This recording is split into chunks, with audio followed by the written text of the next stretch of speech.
Receive ng San Quentin, ladies and gentlemen.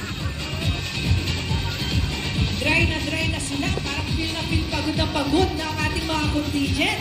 Kayo mga taga rito, bigyan nyo naman sila ng warm welcome. San Quentin, Pangasinan.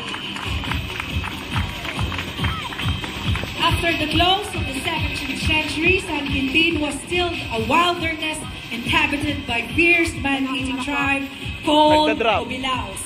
At the beginning of the 18th century, the first Christian settlers from the coastal town of La Union and Ilocos Sur arrived. An exodus of immigrants from Ilocos coastal towns found their way to the fast-growing village. So yan po ang mga representative street dancers ng San Quintin. Of course, headed by their beloved Mayor, Honorable Romulo Antuli.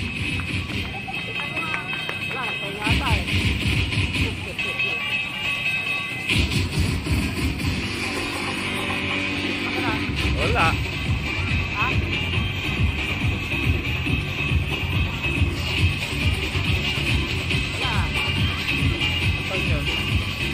Ayan, nagbibit-bit. Di, maraming salamat sa ating convener from the municipality of San Quintin. Nandito, Viva San Pascual. Tubig. Bailon, Viva!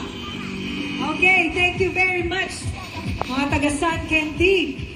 Susunod po. Hindi ko pa makita. Wala na ba?